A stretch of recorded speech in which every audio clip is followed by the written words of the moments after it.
Hello friends, welcome back to my channel. ഇന്ന് നമുക്കൊരു cutlet ഉണ്ടാക്കിയാലോ. സോയ ചങ്ക് ഉപയോഗിച്ചിട്ടാണ് ഞാൻ ഈ കട്ട്ലേറ്റ് ഉണ്ടാക്കുന്നത്. നമ്മുടെ ചിക്കൻ കട്ട്ലേറ്റൊക്കെ പോലെ നല്ല ടേസ്റ്റുള്ളൊരു കട്ട്ലേറ്റാണ്. സോയ ചങ്ക് ആയതുകൊണ്ട് നമ്മൾ വെജിറ്റേറിയൻസിനും കഴിക്കാൻ പറ്റുന്നൊരു കട്ട്ലേറ്റാണ്.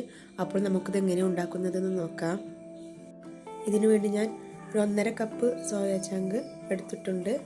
പിന്നെ 3 മീഡിയം സൈസ് പൊട്ടാറ്റോ പുഴുങ്ങിയെടുത്തതാണ്. പിന്നെ 2 മീഡിയം സൈസ് സവാള, ഒരു വലിയ പീസ് ഇഞ്ചി, ഒരു 5-10 വെളുത്തുള്ളി, 3 പച്ചമുളക്. എരിവിനനുസരിച്ച് നിങ്ങൾക്കത് മാറ്റം വരുത്താം. ഇനി ഇവയെല്ലാം നമുക്ക് ചോപ്പ് ചെയ്തെടുക്കാം. ഞാനിവിടെ എല്ലാം ചോപ്പ് ചെയ്തെടുത്തിട്ടുണ്ട്. ഇനി നമുക്ക് ഇവയെല്ലാം ഒന്ന് വഴറ്റിയെടുക്കണം. അതിനു മുമ്പ് ഞാൻ ഈ സോയ ചങ്ക് 20 മിനിറ്റ് ചുടുവെള്ളത്തിലിട്ട് പിഴിഞ്ഞെടുത്ത് പച്ചവെള്ളത്തിൽ 2-3 തവണ കഴുകിയെടുത്തതാണ്.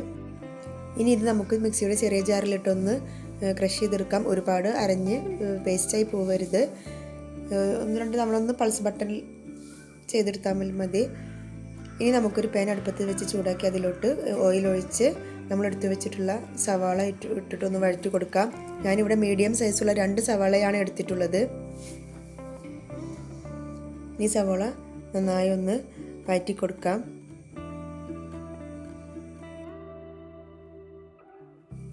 ഇനി ഇത് ചെറുതായി ഒന്ന് വഴന്നു വന്നാൽ നമുക്കിതിലോട്ട് ഇഞ്ചി, വെളുത്തുള്ളി, അതുപോലെ തന്നെ പച്ചമുളക് ഇവയെല്ലാം ചേർത്ത് കൊടുക്കാം.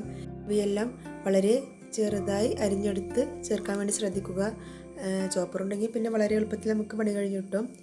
അല്ലാതെ ചതച്ച് ചേർക്കരുത്. ഇഞ്ചി വെളുത്തുള്ളി ഒന്ന് ചതച്ച് ചേർക്കാതിരിക്കാൻ ശ്രദ്ധിക്കുക. ഇതിൽ ഞാൻ വേപ്പിലയും കൂടി ഇട്ടിട്ടുണ്ട്. അത് കാണിക്കാൻ വിട്ടുപോയതാണ്. മല്ലിച്ചപ്പ് കയ്യിലുണ്ടെങ്കിൽ അത് നമുക്ക് അവസാനം ചേർത്ത് കൊടുക്കാം. ഇനി ഇവയെല്ലാം ഒരുവിധം നന്നായി വഴന്ന് വന്നിട്ടുണ്ട്. ഇനി ഇതിലോട്ട് നമുക്ക് മസാലപ്പൊടികൾ ചേർത്ത് കൊടുക്കാം. ആദ്യം ഞാൻ ഇതിലോട്ട് 1/4 ടീസ്പൂൺ മഞ്ഞൾപ്പൊടിയാണ് ചേർത്ത് കൊടുത്തിട്ടുള്ളത്. ഇനി ഇതിലോട്ട് 1.5 ടീസ്പൂൺ ചിക്കൻ മസാല പൊടിയാണ് ചേർത്ത് കൊടുക്കുന്നത്. അതില്ലാത്തവർ കുഴപ്പമില്ല, നമുക്ക് മല്ലിപ്പൊടി ആ ഒരു അളവിൽ ചേർത്ത് കൊടുത്താൽ മതി. മല്ലിപ്പൊടി ആകുമ്പോൾ ഒരു ടീസ്പൂൺ ചേർത്ത് കൊടുത്താൽ മതിയാവും. ഇനി ഇതിലോട്ട് നമുക്ക് 1/2 ടീസ്പൂൺ കുരുമുളക് പൊടി ചേർത്ത് കൊടുക്കാം.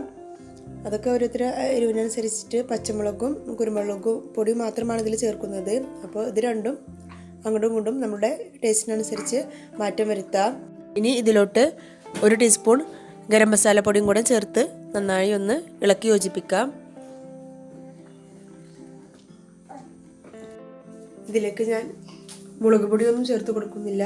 മഞ്ഞൾപ്പൊടി, ചിക്കൻ മസാലയുടെ പൊടി, അതുപോലെ തന്നെ ഗരം മസാല, കുരുമുളക് പൊടി മാത്രമാണ് ചേർത്ത് കൊടുക്കുന്നത്. ചിക്കൻ മസാല പൗഡർ ഇല്ലാത്തവർക്ക് നമുക്ക് മല്ലിപ്പൊടി യൂസ് ചെയ്യാവുന്നതാണ്.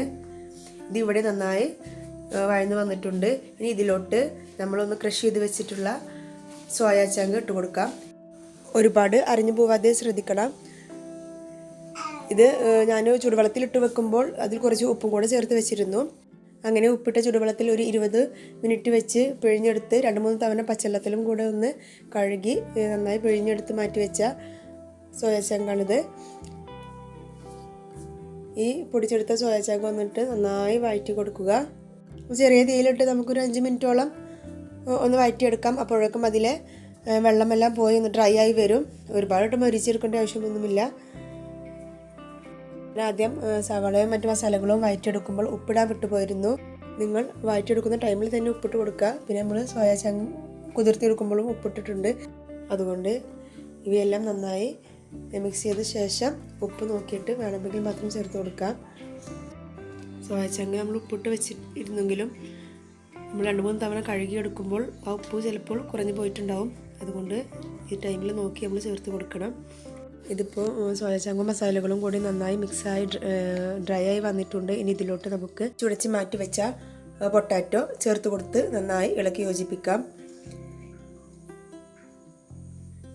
ഇതിപ്പോൾ ഇവിടെ എല്ലാം നന്നായി മിക്സായി വന്നിട്ടുണ്ട്. ഈ സമയത്ത് മല്ലിയില കയ്യിലുള്ളവർ മല്ലിയില ചേർത്ത് കൊടുക്കാം. എൻ്റെ കയ്യിൽ ഇല്ലാത്തതുകൊണ്ട് ഞാൻ ചേർത്ത് കൊടുത്തിട്ടില്ല. ഇനി ഇത് നന്നായി കുഴച്ചൊന്ന് ഉരുട്ടിയെടുക്കാം. ഈ സമയത്ത് വെള്ളം കൂടുതൽ തോന്നുകയാണെങ്കിൽ കുറച്ച് ബ്രെഡ് ക്രംസ് ചേർത്ത് നമുക്ക് അഡ്ജസ്റ്റ് ചെയ്യാം.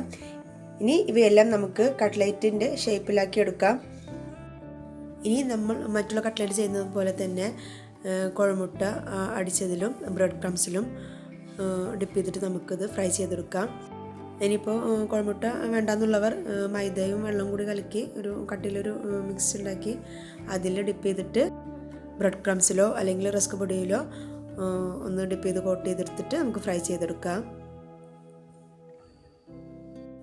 ഇതേപോലെ നമുക്ക് ബാക്കിയുള്ള എല്ലാ കട്ട്ലേറ്റ്സും ചെയ്തെടുക്കാം.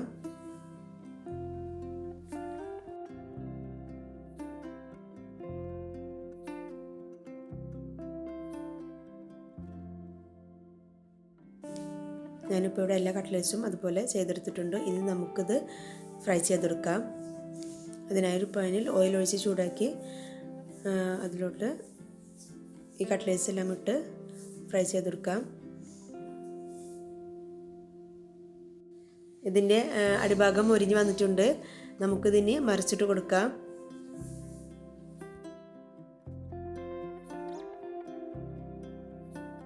ഇതിപ്പോൾ ഇവിടെ 2 വശവും മൊരിഞ്ഞ് വന്നിട്ടുണ്ട്. ഇനി നമുക്കിത് പാനിൽ നിന്ന് എടുത്ത് മാറ്റാം. സോയ ചങ്ക് ഉപയോഗിച്ചിട്ടാണ് ഈ ഒരു കട്ട്ലേറ്റ് ഉണ്ടാക്കിയതെന്ന് പെട്ടെന്ന് കഴിച്ച് നോക്കിയാൽ പെട്ടെന്ന് മനസ്സിലാവുന്നില്ല. അങ്ങനെ നമ്മളുടെ കട്ട്ലേറ്റ് എല്ലാം ഇവിടെ റെഡി ആയിട്ടുണ്ട്. അപ്പോൾ നിങ്ങളെല്ലാവരും തീർച്ചയായും ഇത് ട്രൈ ചെയ്ത് നോക്കണം. നമ്മൾ ഇറച്ചി വെച്ചുണ്ടാക്കുന്ന കട്ട്ലേറ്റ് പോലെ തന്നെ ഈ കട്ട്ലേറ്റും നല്ല ടേസ്റ്റാണ്. വെജിറ്റേറിയൻസിനൊക്കെ നോൺ വെജ് കട്ട്ലേറ്റിൻ്റെ ടേസ്റ്റിൽ തന്നെ തയ്യാറാക്കിയെടുക്കാൻ പറ്റുന്ന ഒരു അടിപൊളി കട്ട്ലേറ്റാണിത്. അപ്പോൾ നിങ്ങളെല്ലാവരും തീർച്ചയായും ഇത് ട്രൈ ചെയ്ത് നോക്കണം. ട്രൈ ചെയ്ത് നിങ്ങളുടെ ഫീഡ്ബാക്ക് കമൻറ്റായി അറിയിക്കാനും ഈ ഒരു റെസിപ്പി ഇഷ്ടപ്പെട്ടാൽ ലൈക്ക് ചെയ്യാനും ഫ്രണ്ട്സ് ആൻഡ് ഫാമിലിക്ക് ഷെയർ ചെയ്യാനും മറക്കരുത്. അതുപോലെ തന്നെ നിങ്ങൾ ഇതുവരെ ഈ ഒരു ചാനൽ സബ്സ്ക്രൈബ് ചെയ്തിട്ടില്ലെങ്കിൽ പ്ലീസ് ഒന്ന് സബ്സ്ക്രൈബ് ചെയ്ത് സപ്പോർട്ട് ചെയ്യണേ. അതുപോലെ തന്നെ സബ്സ്ക്രൈബ് ചെയ്തതിൻ്റെ തൊട്ടടുത്തുള്ള ബെല്ലൈക്കണും കൂടി എനേബിൾ ചെയ്ത് അതിൽ ഓൾ എന്ന ഓപ്ഷനും സെലക്ട് ചെയ്യാൻ മറക്കരുത്. എന്നാൽ മാത്രമേ ഞാൻ ഇടുന്ന എല്ലാ വീഡിയോസിൻ്റെ നോട്ടിഫിക്കേഷൻസ് നിങ്ങൾക്ക് ലഭിക്കുകയുള്ളൂ. അപ്പോൾ പുതിയൊരു വീഡിയോയുമായി വീണ്ടും കാണാം. അതുവരേക്കും ബൈ.